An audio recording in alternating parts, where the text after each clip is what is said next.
Good evening. Welcome back to Sports Talk ATL. I am Chase Earl, joined by Alex Lord.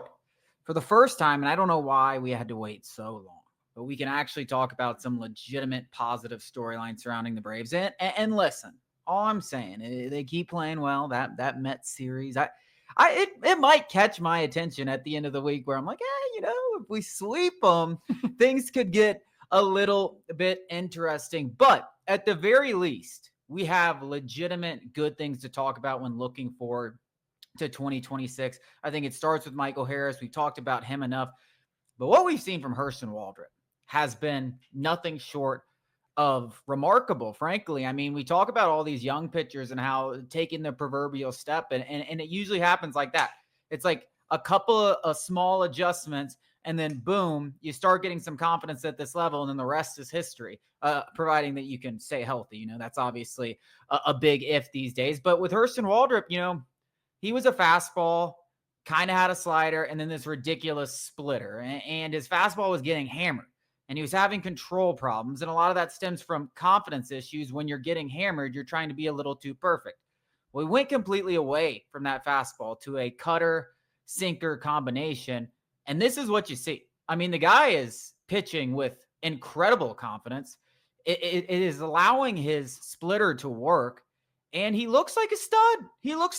I mean, 2 months ago, we were wondering if this guy could even be a starting pitcher in the major league ever. And now I'm like, he's pretty damn good. I don't want to say like frontline starter, but he can definitely be a permanent member of this rotation. Guess who helped him get there? Sean Murphy. This bum nobody likes, Sean Murphy. 1 for 35. Amid one of his cold streaks, everybody forgets it is the most important defensive position, bar none. Center field, shortstop, sure, very difficult, very impressive when somebody's elite at it. But in terms of wins and losses, Sean Murphy's defense accounts for more than whatever Nick Allen and Michael Harris do. And that's because it's not just what he does. It's the effect he has on pitchers. It's the effect that, hey, I can throw whatever I really want, and I know it's not getting by Murphy. That confidence that you have from that, or the confidence that, somebody tells you they believe in you, or like, hey, you're that guy, it does something to you. And in this game, it's a confidence game where you're gonna suck. That's the inevitable part of baseball. You will fail. You will go 1 for 35. It's just the fact that of staying consistent, having guys believe in you, and having confidence that doesn't generally wane. Because guess what, guys? Hurston Waldrop's not going to have this 1-point-something ERA for the rest of the starts. Like, he is going to get banged up. And even if he doesn't this year, guess what? He's going to get banged up next time or in 2026. But the confidence and the resolve to keep coming back is what makes the difference between good players and great players. And I can't say enough good things about Hurston Waldrep, but I do want to say this, that even while Hurston Waldrep has been spectacular, it should not discourage the Atlanta Braves front office, because I see people going, oh, Hurston Waldrep can kind of be that, number 3 starter perhaps next year, Chris Sale, Spencer Schwellenbach, Strider aside, but that third caliber starter, it should not deter the Braves from going out and getting another proven arm. Hell, another 2 proven arms. Having Hurston Waldrep as a potential AAA guy when an injury inevitably comes up. I know people might not like to hear that, and you go, Alex, he's already proven it. He's not going back down to AAA. You just saw what it would have been so valuable to have A.J. Smith-Shawver coming back from Gwinnett and instead of staying in Atlanta the entire time. Overkill. And this development doesn't change my opinion on that. No, I definitely think no matter what, you got to get a frontline starter, or at least a number 3 starter that's proven, as we like to say, that you feel confident if a postseason game comes around, because the reality is, even if Hurston Waldrep does grow up into being that guy and he is healthy when October rolls around and you are going into the postseason, there's a likelihood that one of your other guys, whether it's Sale, whether it's Schwellenbach, whether it's Strider, either isn't pitching well or is injured. And that's just facts. Like, there's no way to get around those facts. It's very rare that all 5 of your guys stay healthy. When it happens, that's usually when you go nuclear. But you're right. It's very, very rare. And I think, for the people, when you speak about Sean Murphy, anybody that's ever pitched at any level, it doesn't matter if you were in high school, whether you're in college, you can speak to the fact that if you've ever found a catcher where you're like, this guy gets me. Like we're on the same wavelength. Like I don't even need you to call the pitch because I know the pitch, you know the pitch, we know how we're sequencing. And when you have a catcher that's like that and it's just so effortless and there's just so much trust that maybe he even knows you better than you know yourself. Like that's what it kind of feels like on the mound. That's what Alex is talking about. And I think that's what, you can't quantify in a defensive stat. You can't quantify in anything. It's just like when he's behind the plate, you feel 1,000 times more comfortable because he gets it. He gets major league pitching and you trust him basically with your life because in a lot of ways it is your job. I mean, this is your life. If you're Harrison Walter, if you're trying to make, $300 million, like you are trusting him with your life in a lot of ways. And that's kind of, I think, what a lot of people overlook when they're talking about Sean Murphy or Drake Baldwin or any catcher for that matter, because it is the most important facet of the position. But Harrison Walter, it's funny, Alex, we talked about the 5 guys that are kind of playing for their jobs. And we talked about Waldrop, talked about Joey Wentz. I mean, that guy goes out there. I don't get it. But he seems to be one of those guys that we found that's a diamond in the rough and definitely a legitimate option for the 2026, given he has 3 more years of team control and experience out of the bullpen and the rotation. And I have to give a shout out to a guy that I told him, I'm going to crap on you until you start playing well. But when you play well, I'm going to give you a shout out. Got to give a shout out. Got to stay true to my word. Jurickson Profar, huge home run over the weekend. He's been outstanding over the last 3 or 4 weeks. Hopefully it's something that's sustainable and not just a hot streak. But if you can get this level of production out of Jurickson Profar, that's a huge development. I mean, left field's been a black hole. If this is who Jurickson Profar can be, just this level, a 770 OPS guy, you're feeling good about where you're at that position in 2026. And even if Michael Harris regresses, when he inevitably does, but regresses just to back what he was for the first 3 years, which is, a 15% above average hitter, you're talking about one of the best outfields in baseball, if not the best outfield, depending. If Ronald Acuna Jr. is playing like an MVP, it's the best outfield, talking about it from a defensive standpoint. Now, Jurickson Profar's defense leaves a little bit to be desired, but offensively, I mean, you're talking about the worst guy is a Gold Glover who has a 15% above league average OPS. I mean, that's nothing to scoff at. So, that would ease a lot of concerns. And I could hear out the notion that like if Jurickson Profar is this and Michael Harris is that, I could come around on the fact that maybe you don't pour more money into a real starting outfielder, but I will not hear it because I've seen it on Twitter. I will not hear it with the rotation and when Harrison Waldrop. I will not.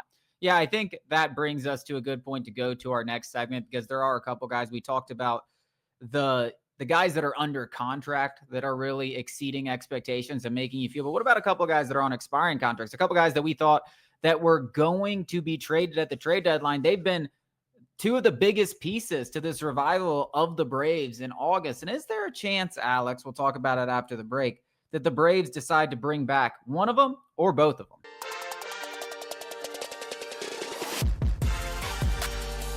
Alex, as much as the guys that you're hoping for Michael Harris, you're hoping for Jurickson Profar because they're under contract are so important, you're getting these huge contributions from Marcell Ozuna and RAISEL Iglesias, who I think if you had $1,000 a month ago, everybody would have placed it that at least one of these guys, at least RAISEL Iglesias, wouldn't be on the roster, but they stuck with the team throughout the trade deadline. And both of them, I don't know what happened behind closed doors, but if teams were involved in those conversations and ended up pivot, like they probably feel like idiots because Marcell Ozuna has 5 home runs in his last 10 games. RAISEL Iglesias hasn't given up a run in his last 11 appearances. You could go back the last 2 months before that, and he's been unbelievable.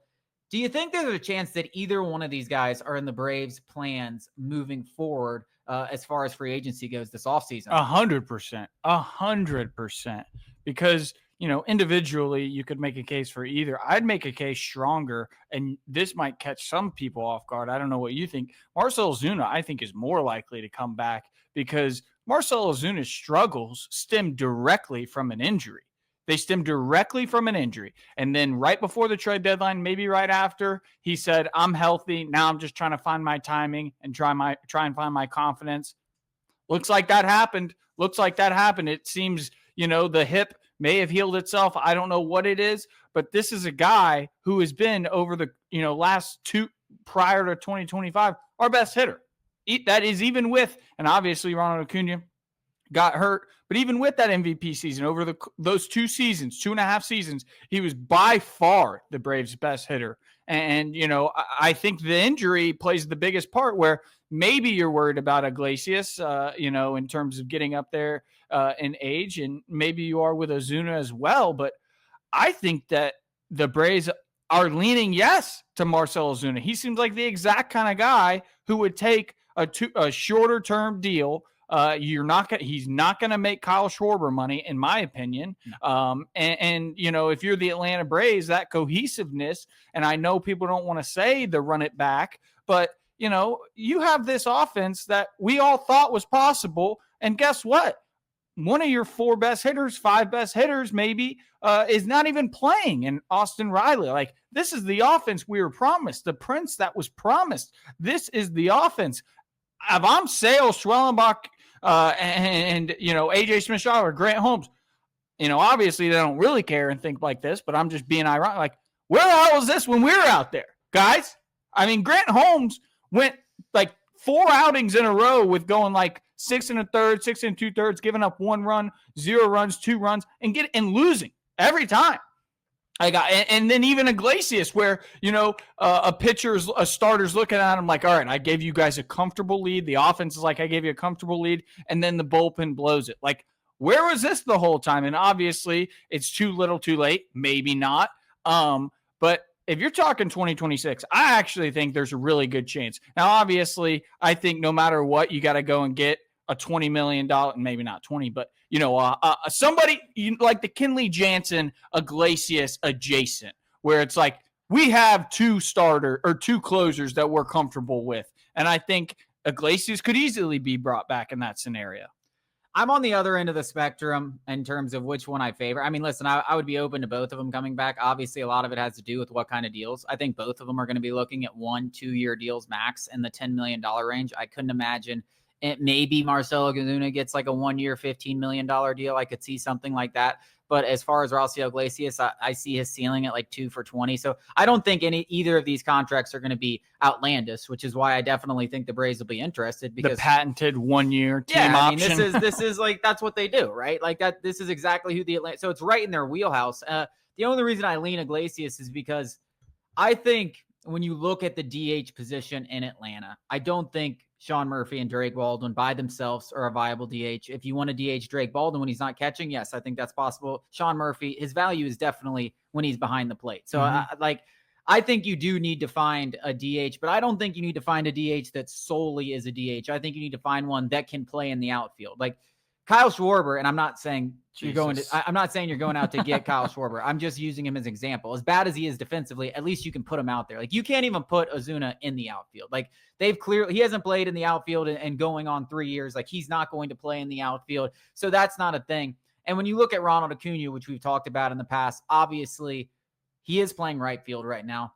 But would you not like to give him a few days where he can be a DH? And Jurickson Profar is not exactly the best defensive left fielder. He could be used as a DH. I think getting a legitimate outfielder and then kind of figuring it out gives you a lot more roster flexibility to put Ronald in the DH, Jurickson in the DH, Drake in the DH, Sean in the DH, whoever it is. Like, it could be a different player every single night, but I think you have that flexibility, especially if injury issues persist with Ronald Acuna Jr., because we are pretty close to where it's like we're going to have to sit him down and say, hey, you're a DH only. And that could very easily be some point next season. So I think you need to have an outfielder rather than a guy that can't play. And Iglesias, to me, is just I don't understand why no one was interested in this guy. It made no sense to me. I have a hard time believing it because he was so damn good leading up to the trade deadline outside of maybe 2 outings. And his stuff, when I watched him the whole season, I was like, I mean, he's still real back and throwing 96, 97.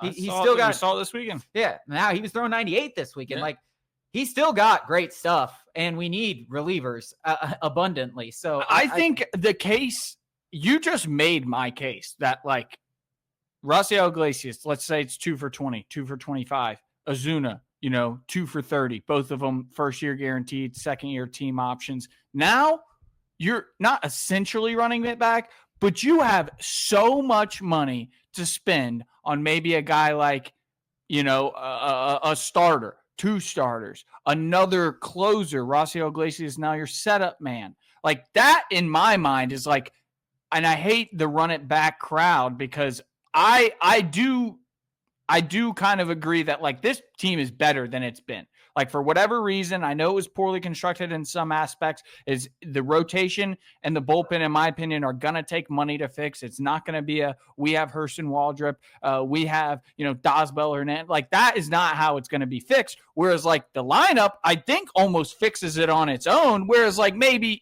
we talk about Ozzie Albies. Maybe we talk about Nick Allen. But like, I like the luxury of having a catcher who is going to be a pimp every single day. And I know Sean Murphy's going through a struggle. He's going to go through these lulls. That's who he's always been. But I like the idea of maybe going the cheaper route with the lineup and just overkilling the rotation in the bullpen, because every single year you see whoever makes it to the World Series or, deep into the playoffs, they've got just an unreal staff. Whether it's the bullpen or the rotation, I think you make the case for me where it's like those guys are going to be cheap. And you're seeing what kind of production a healthy Marcell Ozuna can do. Like, I truly do think it was the health thing. Whereas, like, you're getting Profar maybe like this. Maybe Mike Harris is this. Maybe not like this, but he's definitely not what he was in the first half. Like, I'm set with those guys. I'm ready to go and get a real guy. We've got 4 guys you're comfortable with going in October. Sale, Schwelly, Strider, whoever that guy is. Then you go pick up an innings eater for that 5th spot. And then you've got Joey Wentz. You've got Hurston Waldrop. Whatever the hell Grant Holmes can give you is great. Ronaldo Lopez potentially out of the bullpen. Like now we're talking about a rotation and a bullpen that can go toe-to-toe with anyone. I think my biggest thing about Ozuna, once again, it just goes back to defense. I think if you pay Marcell Ozuna, which is what you're saying in this scenario, you're going to have to go out there and get a 4th outfielder. Like that to me is a non-negotiable simply because of the Ronald Acuna Jr. factor. Like you have to have a starting caliber outfielder on your roster in case Acuna has to be moved into a DH role or gets injured. And that's just, it just is what it is. Like you can't sit here and tell me Ronald Acuna Jr. is going to play 162 games next year. Just go find the next Ramon Laureano. It's that simple. Well, I just fixed that. I mean, that's what I'm saying. But that's why I think, bringing in a DH like Jock Peterson or that type. I mean, if you knew what Ramon Laureano was going to give you, you just go out there and get Ramon Laureano. But that type is the kind of player that I'm talking about. It's not going to be something super expensive. It's not even a guy that maybe even plays a ton, because you can DH Baldwin and all those guys like I mentioned, but a guy that you can rotate in the outfield and DH when you see fit might be even a little bit cheaper than Ozuna, so you can take more of that money and spend it on other areas. So I'm with you on that. I'm not against either of them. I mean, listen, Marcell Ozuna has been unbelievable for the Braves for a long time, and you're 100% right about that. And if this is who he is, it's hard to just say goodbye to a guy that can hit 40 home runs, especially when he's going to cost you. You don't. I mean, especially when he's not going to cost you a lot. He's not going to cost you that much. You know how he is in the locker room. More depth is never a bad thing. Yeah. And we know that. Like, if we haven't learned that over the last 2 years, I don't know what in the hell we are doing. I got one more Braves topic for us coming up after the break.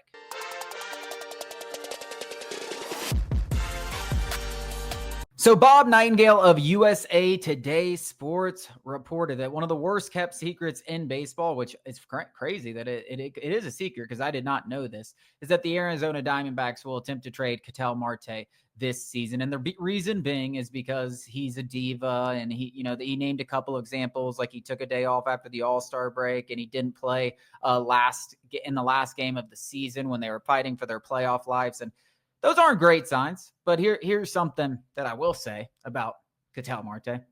He's the best second baseman in baseball. He's a guy with a 952 OPS this year after posting 6.8 WAR last year. He's a guy with an NLCS MVP. He's a top 20 player in the game over the last 3 seasons, and he's under contract through that year that kind of, to me, is the Braves championship window, like that 2030 mark. Like you look at these contracts that Matt Olson, Sean Murphy, Austin Riley, it's all around 29, 2030, 2031, and 2032, where all those contracts come up. And he's through 2030 at $15 million per season. Signed a 7 or 8 year deal worth $115 million. So he's dirt cheap for the level of production. Now that means everyone's going to be going off after him. And if the Braves can look past the warts, we saw him, we heard the rumors about Byron Buxton, I gotta think that they would be heavily involved, but it's going to take you giving up pieces on the major league roster. Who do you want? Who do you want? I mean, to me, like when you're talking about like the guys that instantly come to my mind, because when I look at the prospect list, you can take anyone in the minors. I mean, the Braves have one of the worst farm systems. Someone else is going to be, if you're just doing prospects, someone's going to come up with a better deal than that. So you got to go to the major league ranks. And I'm looking at Hurston Waldrop, who's having a great season. Yeah, that would suck. But what are we talking about here? AJ Smith-Shawver, I know he's going to be out next season, but still showed a lot of potential. You could throw him in the mix. I mean, you could even get creative. I mean, I don't know exactly what the catcher situation is like, but Sean Murphy and Drake Baldwin, like that obviously would be a huge piece in a trade.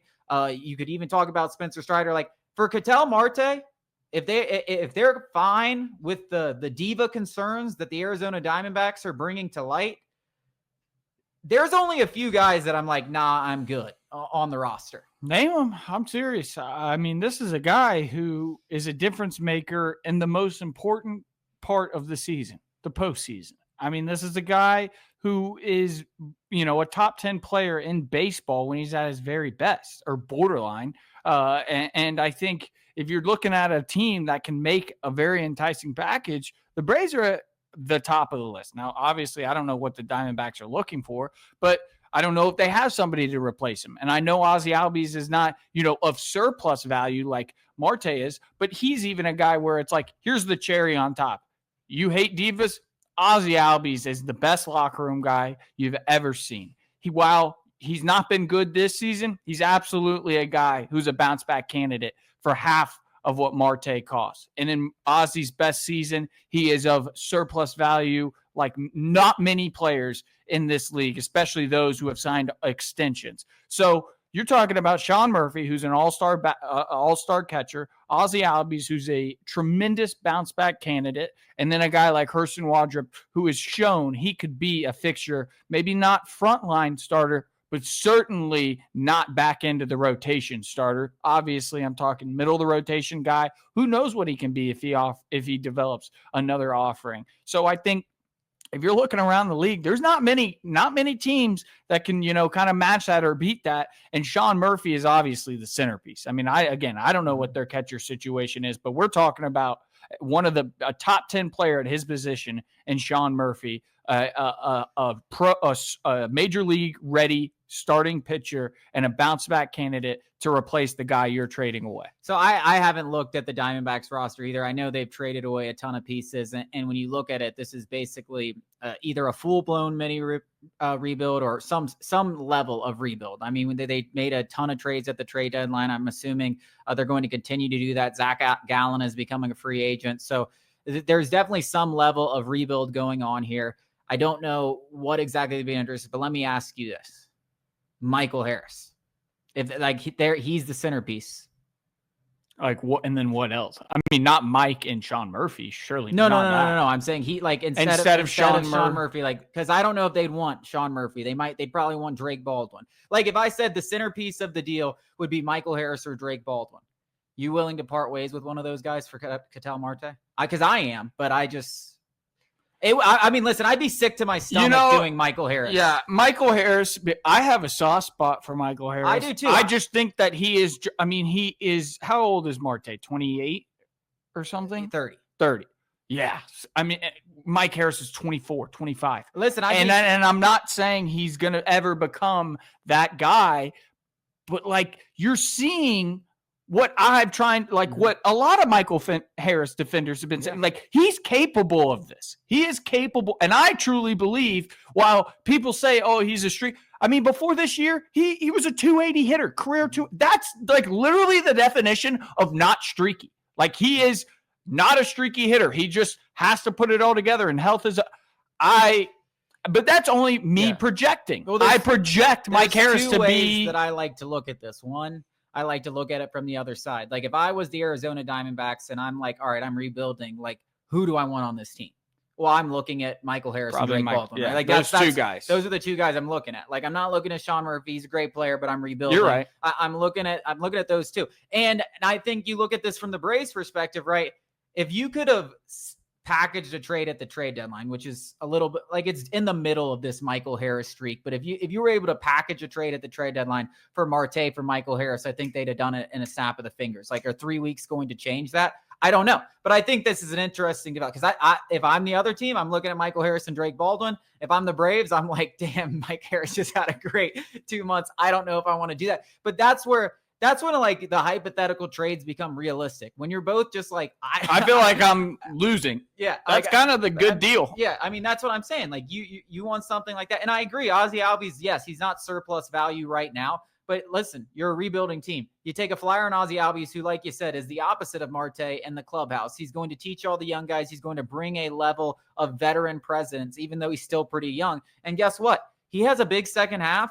You have Ozzy Albies in a year of control at $7 million available at the trade deadline. That gets you a haul if he has a big first half next season. So I do think there's some value in a rebuilding team getting a guy like Ozzy Albies. So I'm with you. Like, I don't know how much the diva things are realistic, because obviously we know the whole Braves clubhouse thing, but we talked about it also, like, hey, the Braves could use maybe a little shakeup. Maybe they need someone to come in there, piss everyone off. I don't know what it is, but I do have to imagine if they are not too worried about those, they will be involved in these conversations. I mean, at least ringing them. Yeah. I mean, like, what's the price? What's it going to take? What's it going to take? And I think, it probably would have to start around Michael Harris or Drake Baldwin. I think that's just the reality of the situation when you're talking a player of Marte's caliber on the contract that he's on.